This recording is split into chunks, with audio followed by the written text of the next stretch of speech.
নবীর উম্মতরা গো, টাকাগুলো যখন হযরত সাঈদ বিন আমির রাদিয়াল্লাহু তাআলা আনহু পেয়েছেন, পাওয়ার পরে সঙ্গে সঙ্গে যেন তার চেহারাটার ভিতরে কেমন যেন পরিবর্তন দেখা যায়।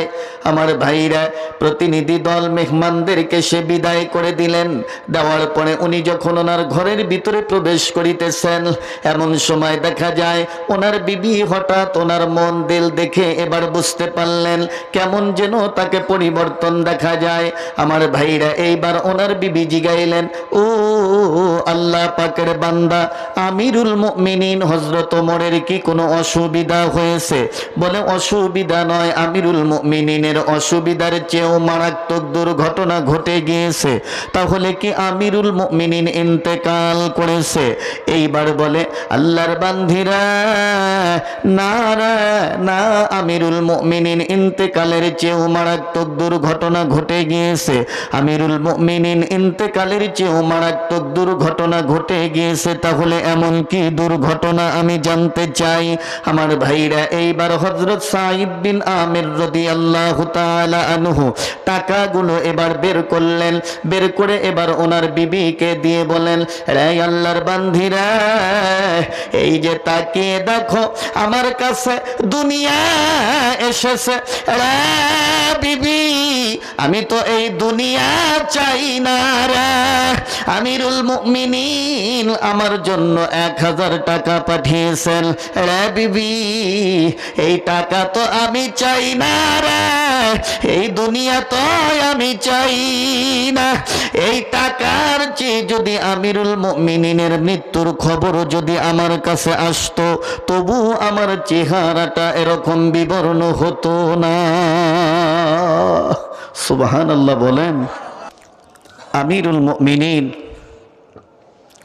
হযরত ওমর ফারুক রাদিয়াল্লাহু তাআলা আনহুর জামানা হিমস শহরের গভর্নর করে পাঠিয়ে দিলেন হযরত সাঈদ বিন আমির রাদিয়াল্লাহু তাআলা আনহুকে। হিমসের গভর্নর সাঈদ বিন আমির রাদিয়াল্লাহু তাআলা আনহু একদিন হিমস শহর থেকে কিছু প্রতিনিধি দল আমিরুল মুমিনিন হযরত ওমর ফারুক রাদিয়াল্লাহু তাআলা আনহুর কাছে এসেছে।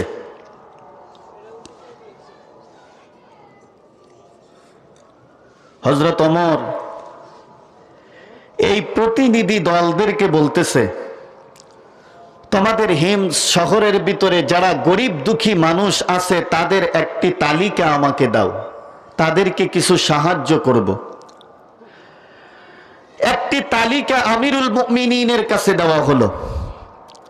আমিরুল মুমিনিন হযরত ওমর ফারুক রাদিয়াল্লাহু তাআলা আনহু এবার এই তালিকাটি হাতের ভিতরে নিয়ে, কাগজটি হাতের ভিতরে নিয়ে এবার পড়িতেছে।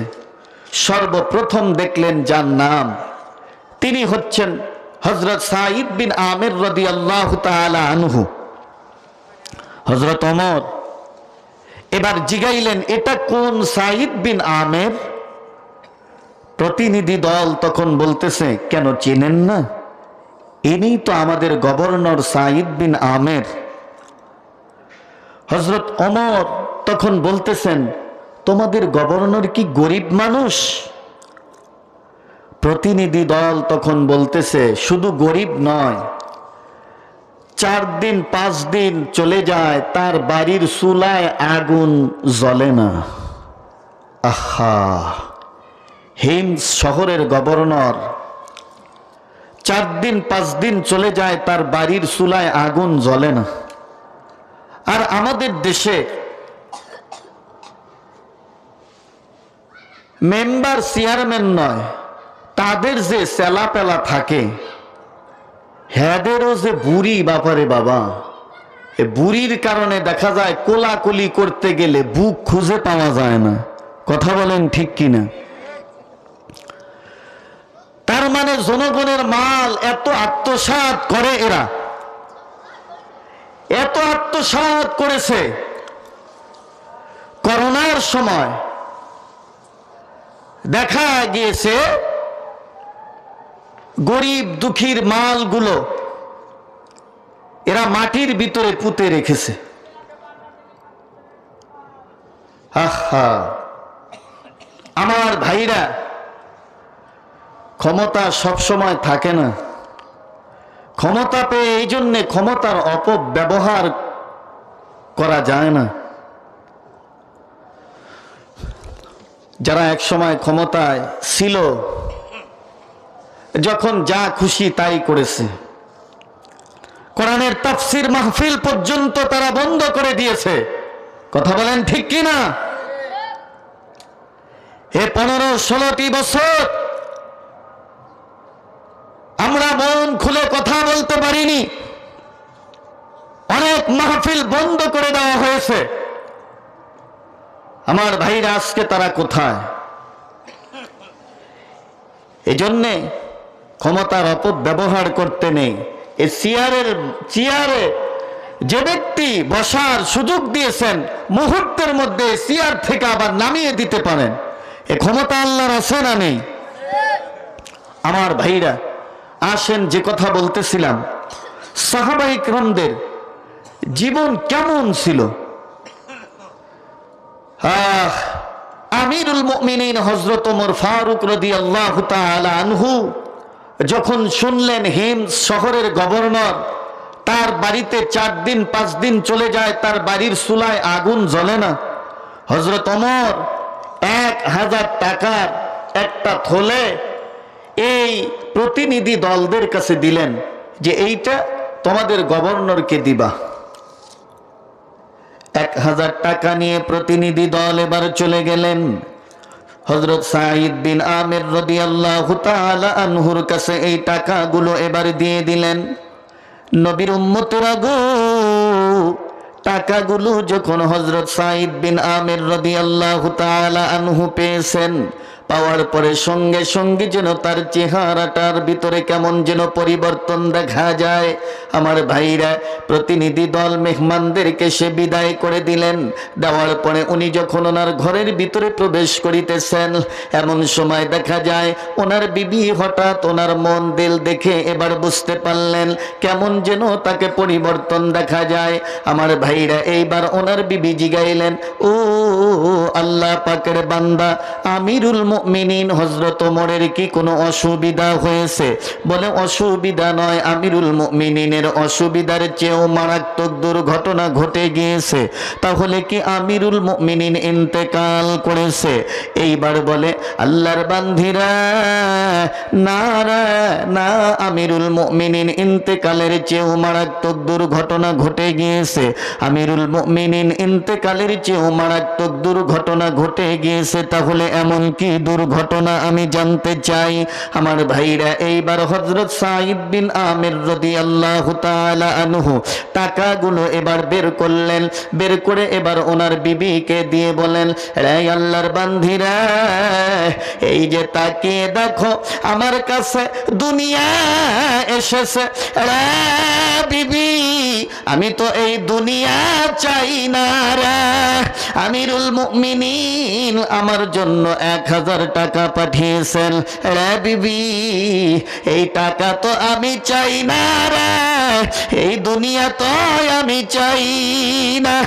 এই টাকার চেয়ে যদি আমিরুল মুমিনিনের মৃত্যুর খবর যদি আমার কাছে আসতো, তবু আমার চেহারাটা এরকম বিবর্ণ হতো না। সুবহানাল্লাহ বলেন। তাহলে দুনিয়াকে কত তুচ্ছ মনে করেছেন সাহাবায়ে কেরাম। আমার ভাইরা, আমার বাবাজিরা, আসেন যে কথা আমি বলতেছিলাম, এই দুনিয়ার মোহাব্বত আমাদের দিলের থেকে বের করে দিতে হবে। নবী আমার দিকে বলেন, সাহাবীরা, ওই যে সর্বপ্রথম যেই ভাইয়ের কথা বলা হয়েছে, বড় ভাই, ওটা দুনিয়ার কোনো ভাই নয়, ওইটা হলো তোমার দুনিয়া। এই দুনিয়াতে যতদিন তুমি জীবিত থাকবে, দুনিয়া তোমাকে আঁকড়িয়ে ধরে রাখবে। যেদিন দুনিয়ার থেকে বিদায় নিয়ে চলে যাবে, দুনিয়াও তোমার থেকে পৃথক হয়ে চলে যাবে। এরপরে আল্লাহর নবী এবার বলতেছেন, আমার সাহাবীরা, তিন নম্বর ভাই যে মেজু ভাইয়ের কাছে গিয়ে বলেছে, ও আমার মেজু ভাইয়া, আমি যদি দুনিয়া থেকে বিদায় নিয়ে চলে যাই তাহলে তুমি আমার এমন কি উপকার করবে এবার বলে দাও। মেজু ভাই বলেছিল, তুমি যখন দুনিয়া থেকে বিদায় নিয়ে চলে যাবে ওই দিন তোমাকে সুন্দর করে গোসল করিয়ে কাপনের কাপড় পরিয়ে জানাজা দিয়ে তোমাকে কবরের ভিতরে রেখে আসবো। আমার নবী বলেন, সাহাবীরা রে, ওইটা দুনিয়ার কোনো ভাই নয়, ওইটা হলো নেক, ওইটা হলো সন্তানেরা, ওইটা হলো নিজের সন্তানেরা। সন্তান যদি ভালো হয় তাহলে তার থেকে উপকৃত হওয়া যাবে, আর সন্তান যদি ভালো না হয়, নেক সন্তান যদি না হয় তাহলে তার থেকে উপকৃত হওয়া যাবে না। নবীর উম্মতেরা গো, এইবার নবী আমার বলতেছেন, সর্বশেষে যখন তিন নম্বর ভাই এবার ছোট ভাইকে গিয়ে বলতেছে, হ্যাঁ ভাই, আমি যদি দুনিয়ার থেকে বিদায় নিয়ে চলে যাই তাহলে তুমি আমার এমন কি উপকার করবে। ছোট ভাই এবার বলতেছে, তুমি মৃত্যুবরণ করার পরে তোমার সাথে আমি কবরে চলে যাব, তোমাকে জান্নাতে পৌঁছে দেব।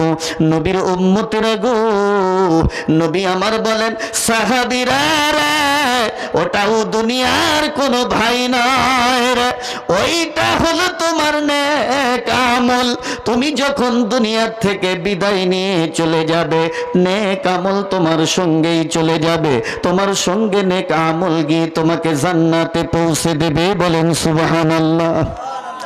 আমরা যেই ইমামের অনুসারী, ইমাম আজম আবু হানিফা রহমাতুল্লাহি আলাইহি, আমার ভাইরা তিনি বলেন, আমাদের ইমাম আজম আবু হানিফা রহমাতুল্লাহি আলাইহি বলেন, আমি একটি জানাজায় আমি হাজির হলাম। জানাজায় যখন আমি যাচ্ছিলাম ওই সময় আমি লক্ষ্য করে দেখি দুটি বডি, একটি বডি কালো আর একটি বডি সাদা, এই দুটি বডি ঝগড়া শুরু করে দিয়েছে। কোন সময় দেখা যায় কালো বডিকে প্রতিহত করে সাদা বডি সামনে চলে যায়, আবার কোন সময় সাদা বডিকে প্রতিহত করে কালো বডিটা আবার সামনে চলে যায়। পর্যায়ক্রমে এরকম চলতেছে। লাশটি নিয়ে যখন নাকি চলে যাচ্ছে জানাজা ময়দানে, এরকম দুই বডি এরকম ঝগড়া করে। ইমাম আজম আবু হানিফা রহমাতুল্লাহি আলাইহি বলেন, এক সময় আমি লক্ষ্য করে দেখি মাইয়াতের জানাজা যখন হয়ে গেল, জানাজা হওয়ার পরে ওই সময় আমি দেখি মাইয়াতকে কবরের ভিতরে নামানোর জন্য যখন তিনজন মানুষ কবরের ভিতরে এবার নেমে গেছে, নেমে মাইয়াতকেও কবরের ভিতরে এবার নামিয়েছে। আমার ভাইরা, আমার বাবাজিরা, হঠাৎ করে দেখা যায় এই মাইয়াতকে কবর দেওয়া হলো। ইমাম আজম আবু হানিফা রহমাতুল্লাহি আলাইহি বলেন, ওই সময় আমি লক্ষ্য করে দেখি মাইয়াতের সঙ্গে সেই সাদা বডিটাও কবরের ভিতরে রয়ে গেল। আমার ভাইরা, এবার সবাই যখন কবরটা দিলেন, দেওয়ার পরে ইমাম আজম আবু হানিফা রহমাতুল্লাহি আলাইহি বলেন, কবরটা দেওয়ার পরে এবার আমি লক্ষ্য করে দেখলাম ওই কালো বডিটা কবরের এক পাশে, কবরস্থানের এক পাশে দাঁড়িয়ে আছে। এবার তিনি সকল মানুষদেরকে বললেন, এই আল্লাহর বান্দারা, যাও তোমরা যার যার মতো যার যার বাড়িতে চলে যাও, যার যার কাজে তোমরা চলে যাও, আমি একটু পরে এখান থেকে যাব। আমার ভাইরা, প্রশ্ন আসতে পারে, হুজুর কবরস্থানে যাওয়ার সময় দুটি বডি শুধু ইমাম আজম আবু হানিফা রহমাতুল্লাহি আলাইহি দেখলেন, আবার কবরের ভিতরেও আবার ওই কবরস্থানেও গিয়ে কালো বডিকে ইমাম আজম আবু হানিফা রহমাতুল্লাহি আলাইহি দেখেন, আর কি কেউ দেখতে পান না? এই আমার ভাইরা, বাবারা, আল্লাহ পাকের কিছু বান্দা আছে, আল্লাহ পাকের এমনও বান্দা আছে যারা এমন কিছু জিনিস দেখতে পায় যেগুলো আমরা সাধারণ মানুষরা দেখতে পায় না, এবং আমরা অনেকেই দেখতে পাই না। আল্লাহ পাকের কিছু খাস বান্দা আছে, তারা অনেক কিছুই দেখিতে পায়। নবীর উম্মতেরা গো, কুফার মসজিদে একবারে ইমাম আজম আবু হানিফা রহমাতুল্লাহি আলাইহি ওযু করতেছিলেন, পাশেই একজন যুবক ওযু করিতেছে।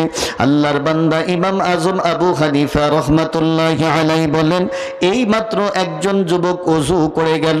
এই যুবক তার মার সাথে বেয়াদবি করেছে, মার সাথে দুরাচরণ করেছে, তার গুনাহগুলো ওযুর পানিতে দেখা যাচ্ছে। আমার ভাইরা, অনেক মানুষই তো ওযু করেছে, কেউ দেখতে পারলেন না, কিন্তু আল্লাহর বান্দা ইমাম আজম আবু হানিফা রহমাতুল্লাহি আলাইহিকে আল্লাহ পাক দেখার যোগ্যতা দান করেছিলেন। এই আমার ভাইরা, বাবারা, তাই তো এবার সবাইকে বললেন, তোমরা যার যার মতো চলে যাও, আমার একটু কাজ আছে। এইবার আল্লাহ পাকের বান্দা ওই লোকটির কাছে, ওই বডির কাছে চলে যায়। কালো বডির কাছে গিয়ে জিজ্ঞাসা করে, তুমি কে? বলো, তুমি কে? বলে, হুজুর, আমি হলাম কপাল পোড়া, যেই লাশ কবরের ভিতরে রাখা হয়েছে, হুজুর, ওই লাশের হলাম আমি বদামল। আর যেই কবরের ভিতরে যেই সাদা বডি চলে গিয়েছে, ওইটা হলো লাশের নেক আমল। লাশের নেক আমল বেশি, তাই তো আমাকে প্রতিহত করে আমাকে উপরে রেখে সেই বডি, সাদা বডি কবরে চলে গিয়েছে। হুজুর, যদি ওই লাশের যদি বদ আমল বেশি হইতো, তাহলে আমি কবরে যেতে পারতাম, ওই লাশটিকে জাহান্নামে আমি নিয়ে যেতে পারতাম। নবীর উম্মতেরা গো, কালো বডি বলতেছে লাশের আমল ভালো বিদায় সাদা বডিটা আমাকে উপরে রেখে আজ সে কবরের ভিতরে চলে গিয়েছে। নবীর উম্মতেরা গো, এরকম আমাদের প্রত্যেকটা মানুষের নেক আমল আর বদ আমল কিন্তু আছে। আমাদের নেক আমল, বদ আমল কিন্তু আমাদের সঙ্গেই কবরের ভিতরে চলে যাবে। এই আমার যুবক ভাইরা, একটু দিলের কান দিয়ে শোনার জন্য চেষ্টা করো। অনেক সময় দেখা যায় যুবকদেরকে যদি বলি, ভাই যুবক, তুমি কেন নামাজ পড়ো না? যুবক বলে, হুজুর, এখনো সময় হয়নি। যুবক ভাইরা, তুমি তো তোমার হায়াত, লম্বা হায়াত নিয়ে বসে আছো, কিন্তু বলা যায় না আমার আল্লাহ কোন সময় যেন ডাক দেবে। আমার ভাইরা, বাবারা, আমার আল আমিল ভাই আলোচনা করে গিয়েছেন, আসার একটা সিরিয়াল আছে, যাওয়ার কোনো সিরিয়াল নেই। আমার মায়ের জাতিরা যারা আজকের মাহফিল শুনতেছেন, মা বোনদেরকেও বলে যাই, মা, যেই বাড়ির ভিতরে, যেই ঘরের ভিতরে তুমি লাল বা হলুদ পোশাক পরে যেই বাড়ির পুত্রবধূ হয়েছ, মাগো, এমন একদিন আসবে রে মা, ওই বাড়ির থেকে সাদা কাপড়ের কাপড় পরে তোমাকে কিন্তু অন্ধকার কবরে যেতে হবে রে মা। এই জন্য তোমাদের কেউ কিছু আলোচনা শুনে যাই, মাগো, একটু দিলের কান দিয়ে শোনার জন্য চেষ্টা করো। আমার আপনার নবী, এক সময় দেখা যায় হযরত আলী রাদিয়াল্লাহু তাআলা আনহু এবং হযরত ফাতিমা রাদিয়াল্লাহু তাআলা আনহা দুজন নবীজির বাড়িতে চলে গেলেন। যাওয়ার পরে দেখেন আমার আপনার নবী সেজদা দিয়ে নবী আমার কান্না করিতেছে। মা ফাতিমা গিয়ে বলেন, বাবা গো, আপনার কি হয়েছে, কি জন্য আপনি কাঁদছেন? হযরত আলী রাদিয়াল্লাহু তাআলা আনহু বলে, আ বাবা, কিসের জন্য আপনি কাঁদছেন? ফাতিমা বলে, বাবা গো, বুঝতে পেরেছি আপনার বুঝি আপনার মার কথা স্মরণ হয়েছে, এই জন্যে বুঝি আপনি কান্না করিতেছেন। নবী আমার এবার সেজদা থেকে মাথা উঠালেন। মাথা উঠিয়ে নবীজি বলেন, ফাতিমা রে, না রে ফাতিমা, না, আমি আমার মার জন্য কাঁদছি না, মার কথা মনে করে আমি কাঁদছি না। এবার ফাতিমা বলতেছেন, বাবা গো, তাহলে বুঝতে পেরেছি আপনি বুঝি আপনার বাবার কথা স্মরণ হয়েছে। বাবা, এই জন্যেই বুঝি আপনি কাঁদছেন। বাবা গো, আপনি যখন আপনার মার গর্ভে 6 মাস বয়স হয়েছিল, ওই সময়ই তো আপনি আপনার বাবাকে হারিয়েছেন। আমার ভাইরা খুব খেয়াল করে শোনেন, আমার নবী যখন তার মার গর্ভে 6 মাস বয়স নবীজির, সেই সময় নবীজির বাবা খাজা আব্দুল্লাহ ব্যবসা করার জন্য গিয়েছিল। ব্যবসা করে শাম সিরিয়া থেকে আর জীবিত ফিরে আসতে পারেনি। নবীর উম্মতেরা গো, সেখানেই তার মৃত্যু হয়েছে। মক্কা মদিনার মাঝখানে আবুয়া নামক জায়গা, সেই জায়গায় খাজা আব্দুল্লাহর কবর হয়েছে। একদিন আমার আপনার নবী মার গর্ভে থেকে যখন দুনিয়াতে আগমন করলেন, আগমনের ঘটনা, আগমনের আগে অনেক ঘটনা ঘটেছে, অলৌকিক ঘটনা, এগুলো আমি ছেড়ে দিলাম। নবীজি দুনিয়াতে আসার পরে হালিমাতুস সাদিয়ার দুধ পান করেছিলেন, এটাও আপনারা জানেন।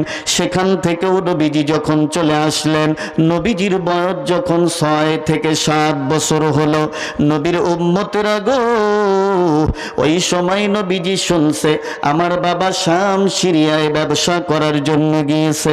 আমার আপনার নবী ছোট ছোট বাচ্চাদের সাথে খেলতে গিয়েছেন। আমার ভাইরা বাবারা, নবী আমার আসলে কি খেলা খেলতে গিয়েছে? নবীজি র্যাকেট খেলবে, ফুটবল খেলবে না, না, এগুলো ক্রিকেট খেলবে, এই খেলা খেলার জন্য যাননি। নবীর উম্মতেরা গো, ছোট ছোট বাচ্চাদের খেলাধুলা কেমন? আপনি একজন বাচ্চার বাড়িতে গিয়ে যদি বলেন যে ও আব্দুর রহমানের আম্মা, তোমার আব্দুর রহমান কোথায়? তখন বলবে ওই তো দেখেন আমার আব্দুর রহমান খেলতেছে। আপনি তাকিয়ে দেখলেন ছোট্ট বাচ্চা বসে আছে, ধুলি বালি দিয়ে হাত দিয়ে ধুলি বালি নাড়াচাড়া দিচ্ছে, ওটাই হলো ছোট ছোট বাচ্চাদের খেলাধুলা। আর এক জায়গায় গিয়ে জিজ্ঞাসা করলেন আব্দুল জব্বারের আম্মা, তোমার আব্দুল জব্বার কোথায়? বলে ওই তো খেলতেছে। সেখানে গিয়ে দেখলেন ছোট্ট বাচ্চা দৌড়াদৌড়ি করিতেছে, ওটাই ছোট বাচ্চার খেলা। নবীর উম্মতেরা গো, আমার নবীও খেলতে গিয়েছেন। আসলে কি খেলার জন্য গিয়েছে?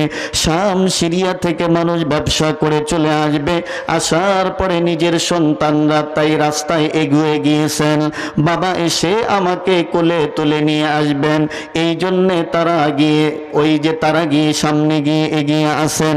নবীর উম্মতেরা গো, আমার নবীও এই ছোট ছোট বাচ্চাদের সাথে এই খেলা খেলতে গিয়েছেন।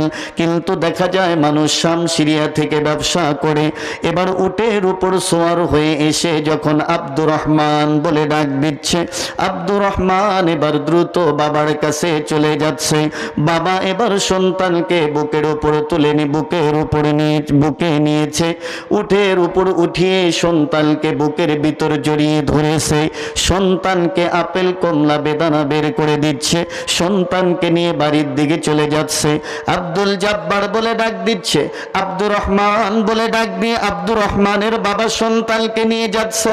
কিন্তু আমার আপনার নবী তাকে আছে আমার বাবা বুঝি, বাবা বাবা মোহাম্মদ বলে বুঝি ডাক দেবে। কিন্তু দেখা যায় সূর্য অস্তমিত হওয়ার মতো হয়ে যায়, কিন্তু নবীজিকে কেউ ডাকে না। আমার নবী মরুভূমির বালুর উপর হয়ে শুয়ে কান্না শুরু করলেন, কই আমার বাবা তো আসে না, আমাকে বাবা মোহাম্মদ বলে তো ডাক দেয় না। নবীর উম্মতেরা গো, মা আমিনার কাছে খবর চলে যায়, আমিনা রে, তোর মোহাম্মদ আজকে অভিমান করে বসেছে, যতক্ষণ পর্যন্ত আমার বাবা এসে আমাকে ডাক না দেবে ততক্ষণ পর্যন্ত আমি বাড়ি যাব না। মা আমিনা এবার পাগলনির মতো হয়ে যায়। মা আমিনা এবার ছুটে গেলেন আমার নবীর কাছে। নবীজি বোঝে নাই আমার বাবা দুনিয়া থেকে বিদায় নিয়ে চলে গেছে। মা আমিনা বলে, বাবা গো চলো যাই, বাড়ি যাই। না মা, আমার নবী বলে, না মা, আজকে তোমার ডাকে আমি বাড়ি যাব না গো মা। যতক্ষণ পর্যন্ত আমার বাবা এসে আমাকে বাবা মোহাম্মদ বলে ডাক না দেবে, ততক্ষণ পর্যন্ত আমি তোমার কোলে উঠব না। মা আমিনা চোখে পানি রাখতে পারে না, চোখের পানি ছেড়ে দিয়ে কাঁদেন আর বলেন, বাবা গো চলো যাই, তোমার বাবা কোথায় আছে, আগামীকাল তোমার বাবা যেখানে আছে সেখানে তোমাকে নিয়ে যাব। এবার সন্তানকে বাড়িতে নিয়ে গেলেন, রাত্র হয়ে গেল। এবার সারা রাত সন্তানকে বুঝিয়েছেন, বাবা যারা দুনিয়ার থেকে বিদায় দিয়ে চলে যায় তারা কিন্তু আর কোনোদিন ফিরে আসে না। রে বাবা, তোর বাবাও দুনিয়াতে জীবিত নেই, আগামীকালকে তোর বাবার কবর জিয়ারত করার জন্য যাব। সকালবেলায় মা আমিনা চলে গেলেন ওই তো মক্কা মদিনার মাঝখানে আবওয়া নামক জায়গা, যেই জায়গায় আব্দুল্লাহর কবর রয়েছে, সেখানে মা আমিনা সন্তানকে নিয়ে গেলেন, শিশু নবীকে নিয়ে গেলেন। যাওয়ার পরে মা আমিনা কোনো কথা বলতে পারছে না। মা আমিনা বলছে শুধু, প্রাণের স্বামী গো তাকিয়ে দেখেন, আপনার কবরের পাশে আজ পূর্ণিমার চাঁদ উঠেছে, ওই দিকে আমার আপনার নবী বাবার কবরের মাটিগুলো হাত দিয়ে লাড়াচাড়া করছেন আর বাবা বাবা বলে ডাক দিচ্ছেন। এমন সময় আমার আল্লাহ ডাক দেয়, আজরাইল রে, এরা মালাকুল মউত আজরাইল, আজকে তোকে আমি কঠিন একটি হুকুম করিতে চাই। আজরাইল রে, ওই যে মক্কা মদিনার মাঝখানে চলে যা, গিয়ে দেখ আমার বন্ধুর মা স্বামী বলে ডাক দিচ্ছে, আর আমার বন্ধু বাবা বাবা বলে ডাক দিচ্ছে। মালাকুল মউত যা রে যা, এই মুহূর্তে আমার বন্ধুর মার জান খানা কবজ করে নিয়ে আয়। মালাকুল মউত আজরাইল বলে, আল্লাহ এত বড় কঠিন হুকুম আমি পালন করিতে পারব না। আমার আল্লাহ বলেন, না তোর পালন করিতেই হবে। মালাকুল মউত বলে, আল্লাহ গো তোমার বন্ধুর বাবা নেই, মাও যদি চলে যায় তোমার বন্ধুকে কে দেখাশোনা করবে? আমার আল্লাহ বলেন, যার কেউ নেই তার জন্য রয়েছে আমি আল্লাহ। মালাকুল মউত আজরাইল এসে গেছে। মা আমিনা মরুভূমির বালুর উপর শুয়ে পড়েছে। আমার আপনার নবী যদিও বা বাবাকে দেখে নাই, ৬-৭ বছরের বালক, কিন্তু অনেক কিছুই জানে, অনেক কিছুই বোঝে। নবী আমার দেখলেন মা শুয়ে পড়েছে। নবীজি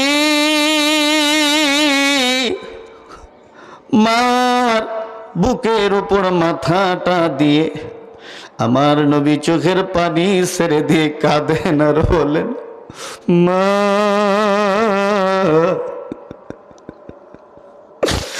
এতক্ষণ পর্যন্ত বাবাকে বাবা বাবা বলে ডাক দিয়েছি, বাবা ডাকের কোনো সাড়া দিল না গো মা। এখন বুঝি তুমি আমার থেকে বিদায় নিয়ে চলে যাবে। আমার নবীকে শোক সাগরে ভাসিয়ে মা আমিনা দুনিয়া থেকে বিদায় নিয়ে চলে গেল। নবী আমার চোখের পানি ছেড়ে দিয়ে কান্দে। মা মা বলে নবীজি কান্না শুরু করে দিয়েছে। আমার ভাইরা দাসী উম্মায় মান্ডিকে বলে, বাবা আয় আয় আমার কাছে রে বাবা, কাঁদিস না রে বেটা, আজকের থেকে তুই আমাকে মা বলে ডাক দিবি। আসলে এই যে মা নয়, খালা আর ফুবুকেও মা বলে ডাক দিলে কিন্তু মার শূন্যস্থান পূরণ হয় না। এরে যুবক, মার যে কত দাম, আমাদের মা বাবা যাদের জীবিত আছে আমরা বুঝি না। বাবা গো, 2004 সালে নারায়ণগঞ্জে একটি লঞ্চ ডুবে যায়। ডুবে যাওয়ার পরে দেখা যায় একদিন, দুদিন, 3 দিন পর এক জনম দুঃখিনী মার লাশ পাওয়া গেল। ওই জনম দুঃখিনী মা নিজের ছোট্ট শিশু বাচ্চা, দুধের বাচ্চাকে বুকের ভিতর জড়িয়ে ধরে আছে। আমার ভাইরা, মা দুঃখিনী ইচ্ছে করলে হয়তো সন্তানটিকে পানির ভিতরে, নদীর ভিতরে ফেলে দিয়ে মা হয়তো পারে যেতে পারতো, কিন্তু মা তা না করে সন্তানকেই বুকের ভিতরে নিয়ে মা দুঃখিনী সারা জীবনের ঘুম ঘুমিয়েছে। নবীর উম্মতেরা গো, এটার নাম হলো মা। আমার যুবক ভাইরা, ওই মার সাথে বেয়াদবি করিও না। আমার ভাইরা, নবীজি বলেন হুমা জান্নাতুকা ওয়া নারুকা, তোমার মা, তোমার বাবা তোমার জন্য জান্নাত এবং জাহান্নাম। খুশি রাখবে জান্নাত পাবে, বেজার রাখবে জাহান্নাম, এর মধ্যে কোনো সন্দেহ নেই। যাদের বেঁচে আছে এখনো আমরা বুঝি না, আমার আব্বা আম্মা দুজন এখনো জীবিত আছে। আহা, কুড়িগ্রামে একবার প্রোগ্রাম করে, আজ থেকে অনেকদিন আগের কথা, কুড়িগ্রাম প্রোগ্রাম করে একটু দেরিতেই সেখান থেকে বের হয়েছিলাম। আসতে আমাদের এই কেজির মোড়ে আসলাম, যখন এনায়েতপুর কেজির মোড়, তখন রাত বাজে 8টা। মাকে ফোন দিলাম, মা আমি কেজির মোড়ে এসেছি, অল্প সময়ের মধ্যে বাড়িতে আসব। তো সেই সময় এই অটো ভ্যানগুলো ছিল না, পা দিয়ে চালাতে হতো, সেই ভ্যান ছিল। তো আমার বাড়ি হলো আটার দাগ, কেজির মোড় থেকে আটার দাগ ওই পা ভ্যানে যেতে হয়তো আনুমানিক আধা ঘন্টা সময় লাগবে। তো ভ্যান না পাওয়ার কারণে যেতে একটু দেরি হয়ে গেছে, প্রায় 1 ঘন্টার মতো সময় লাগছে। তো আমি বাড়িতে প্রবেশ করার আগেই আমার এক বন্ধুকে ফোন দিয়ে বললাম যে আমি এসেছি। মা আমার আওয়াজ পেয়ে বেরিয়ে এসেছে, বাড়ির থেকে বের হয়ে এসে বলতেছে, বাবা আসছো? সেই কোন সময় বলছো যে আমি কেজির মোড়ে এসেছি? বাবা সেই সময়ের থেকে আমি একবার বাহিরে যাচ্ছি, আবার ভিতরে প্রবেশ করিতেছি। সেই সময় আমাদের বাড়িতে বিদ্যুৎ ছিল না। মা বলতেছে, বাবা আমি সেই সময়ের থেকে বারবার হারিকেন নিয়ে একবার গেটের বাহিরে বের হচ্ছি, আবার বাড়ির ভিতরে প্রবেশ করিতেছি। সেই কোন সময় বলছো? আমি চিন্তা করলাম, আমি চিন্তা করিতেছি, কই আমার বাবা তো সেই কোন সময় বলছে যে আমি কেজির মোড়ে, এখনো তো আসে না। এই কথাগুলো মনে হয় যে মা যদি মারা যায় এই কথা কে বলবে? গত কয়েকদিন আগে এশার নামাজ পড়তে যাব, সেই সময় আমার বাইক নিয়ে যাচ্ছি, হঠাৎ করে মানে আমি একটা খাদের মধ্যে পড়ে গেলাম, এই নিচে পড়ে গেলাম। পড়ে গিয়ে আল্লাহ পাক বাঁচিয়েছেন, কোনো ক্ষয়ক্ষতি হয়নি। নিচে পড়ে গিয়েছি। তো এদিকে এশার নামাজের সময় আর মাত্র 2 থেকে 3 মিনিট বাকি। তো আমি ডাক দিচ্ছি ভাতিজাকে, ভাতিজাও শুনছে না। তো আমি গাড়িটা ফেলে রেখে পাশের বাড়িতে চলে গিয়েছি, গিয়ে তাদেরকে ডাক দিচ্ছি যে গাড়িটা উঠান লাগবে। ইতিমধ্যেই মা খবর পেয়েছে যে আমি গাড়ি নিয়ে পড়ে গেছি। মা বের হয়ে আসছে, আসার পরে দেখে গাড়িটা পড়ে আছে। মা দৌড়ে পাশের বাড়িতে গিয়েছে, মার চোখে পানি। মা বলতেছে, কই আমার বাবা, কই আমার বাবার কি হয়েছে? আমি বললাম, মা আমার কিছু হয়নি। বলে, আমি গাড়ি পড়ে আছে দেখে ভাবলাম গাড়িটা পড়ে আছে, আমার বাবাকে বুঝি কেউ ধরাধরি করে নিয়ে গেছে, আমার বাবার না জানি কি হয়েছে। এ ভাই, এ দরদি মা চলে গেলে আর কেউ এই কথা, এর ধরনের কথা বলবে না।